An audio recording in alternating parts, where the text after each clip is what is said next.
कहानी शुरू होती है दूर किसी और ही दुनिया में, एक खूबसूरत ग्रह पर जिसका नाम है पेंडोरा। यहाँ आसमान नीला है, जंगल हरे हैं और दांदनगा और हर जगह जादू सा बसा है। यहाँ रहते हैं जेक सली। वो अब पेंडोरा के नीले लोगों यानी ओमाटिकाया का लीडर बन चुका है। जेक की जिंदगी अब बिल्कुल बदल चुकी है। उसके पास उसकी प्यारी पत्नी है, उसके अपने बच्चे हैं और 2 गोद लिए हुए बच्चे भी। इनमें से एक बच्ची का नाम है किरी। किरी की कहानी थोड़ी रहस्यमयी है। वो असल में जेक की पुरानी दोस्त डॉ ग्रेस की बेटी है, लेकिन जन्म के तुरंत बाद ग्रेस की मौत हो गई थी। इसलिए अब किरी जेक और उसकी पत्नी की बेटी बनकर रह रही है। उनके घर में एक इंसानी बच्चा भी है। छोटा है पर मासूम है।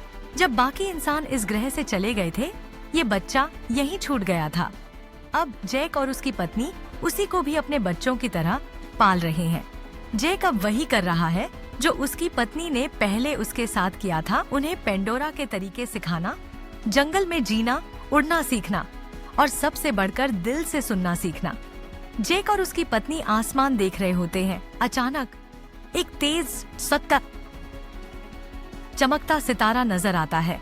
पहले लगता है कोई टूटता तारा है, लेकिन जल्द ही समझ में आता है ये कोई तारा नहीं, बल्कि इंसानों का बड़ा स्पेसशिप है जो फिर से पेंडोरा लौट आया है। जैसे ही जहाज उतरता है, आग, धमाके, धुआं, जंगल जलने लगता है।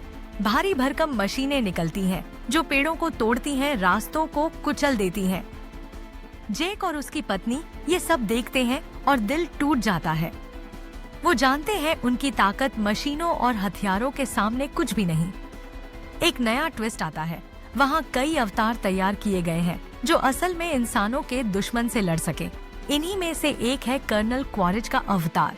उसे बताया जाता है, तुम पहले मर चुके थे, हमने तुम्हारे डीएनए से ये नया शरीर बनाया है। अब तुम पेंडोरा में रहकर लड़ाई कर सकते हो। यानी इस बार इंसान पूरी तैयारी से आए हैं। जेक और उसकी टोली इंसानों की एक ट्रेन पर हमला करते हैं। ट्रेन में था हथियार और ढेर सारा सामान। जेक ये सब अपने कंट्रोल में ले लेता है। जब कर्नल को पता चलता है, वो गुस्से से पागल हो जाता है। वो कहता है जेक को खत्म करना जरूरी है, क्योंकि वही है जो सबको लीड कर रहा है। लेकिन एक और मुश्किल होती है। जब भी इंसानों के उड़ते जहाज जंगल में जाते हैं, उन पर पेंडोरा के खतरनाक उड़ने वाले जीव हमला कर देते हैं। इसलिए कर्नल खुद और अपनी टीम के साथ जंगल में पैदल उतरता है। जंगल में आगे बढ़ते इंसानों को जेक के बच्चे देख लेते हैं। बच्चे भागकर अपने पापा को बताना चाहते हैं, पर इससे पहले इंसानों का खतरा उनके सामने खड़ा हो जाता है। जानते हो ऐसे डर भरे पल में क्या होता है? जेक की पत्नी एक बहादुर योद्धा की तरह अचानक वहां पहुंच जाती है। उसकी आंखों में गुस्सा और दिल में अपने बच्चों के लिए प्यार होता है, और फिर वो हमला बोल देती है। जेक की पत्नी अपने बच्चों को बचा तो लेती है, लेकिन अफसोस, कर्नल और उसके लोग उस इंसानी बच्चे को पकड़कर ले जाते हैं जिसे जेक और उसकी पत्नी ने गोद लिया था। उसका नाम है स्पाइडर। जेक और उसकी पत्नी का दिल टूट जाता है।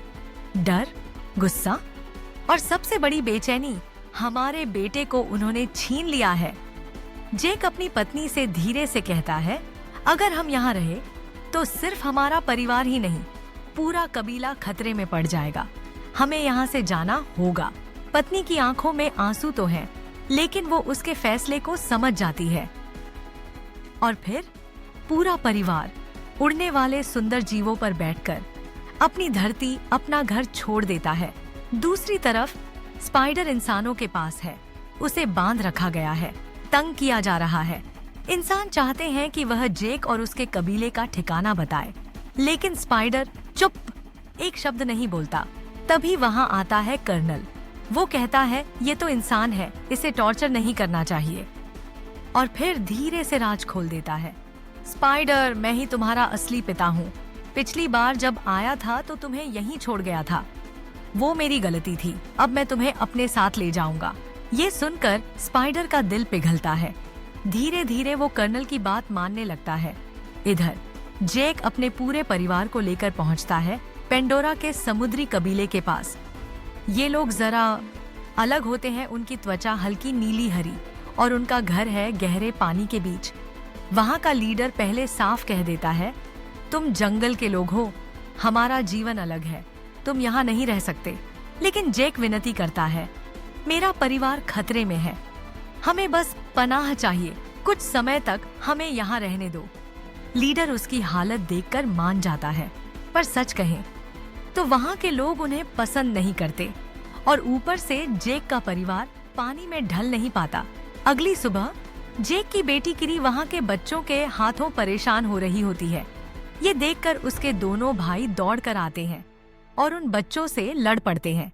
जैक गुस्से में अपने बेटे को डांट देता है, ये लीडर का बेटा है, तुम्हें उससे लड़ना नहीं चाहिए था, जाकर माफी मांगो। दिल पर पत्थर रखकर बेटा माफी मांगने जाता है। लीडर का बेटा मुस्कुराता है और कहता है, चलो मैं तुम्हें एक खास जगह दिखाता हूँ। वो उसे पानी के नीचे गहरी गहराइयों तक ले जाता है और धोखे से उसे वहीं छोड़कर चला जाता है। गहरे पानी में जैक का बेटा अकेला है। अचानक एक भयानक समुद्री दैत्य उस पर हमला करता है। वो तैरकर भागने की कोशिश करता है, पर पानी में उसकी रफ्तार बहुत धीमी होती है। जब लगता है कि अब वो खा लिया जाएगा, तभी एक और विशाल समुद्री जीव आता है। वो दैत्य को मार गिराता है और जैक के बेटे की जान बचा लेता है। लेकिन सांस रोकने की वजह से जैक का बेटा बेहोश हो जाता है। जब आंख खुलती है तो हैरानी होती है। वो उसी बड़े शांत समुद्री जीव की पीठ पर लेटा है जिसने उसकी जान बचाई थी। वो देखता है कि उस जीव के शरीर में कई लोहे जैसे हथियार फंसे हैं। उसे दर्द हो रहा है। जैक का बेटा धीरे धीरे उन्हें निकाल देता है। शायद यही वजह थी कि उस जीव ने भी उसे दुश्मन नहीं, अपना दोस्त माना। वो जीव उसे किनारे तक छोड़ आता है। जब लीडर को पता चलता है कि उसके बेटे ने धोखे से जैक के बेटे को मौत के हवाले किया था, तो वह गुस्से से बेटे को सजा देना चाहता है। मगर जैक का बेटा आगे बढ़कर कहता है, नहीं, ये मेरा आइडिया था, मैं ही गहराई में जाना चाहता था। ये सुनकर लीडर का बेटा शर्म से सिर झुका लेता है। धीरे धीरे जैक का बेटा यहाँ के बाकी बच्चों का भी दोस्त बन जाता है। उसे सबसे ज्यादा उत्साह है उस बड़े समुद्री जीव से मिलने का जिसने उसकी जान बचाई थी। वो फिर से उसके पास जाता है और इस बार दोनों सचमुच दोस्त बन जाते हैं। कर्नल अब भी जैक को ढूंढ रहा है।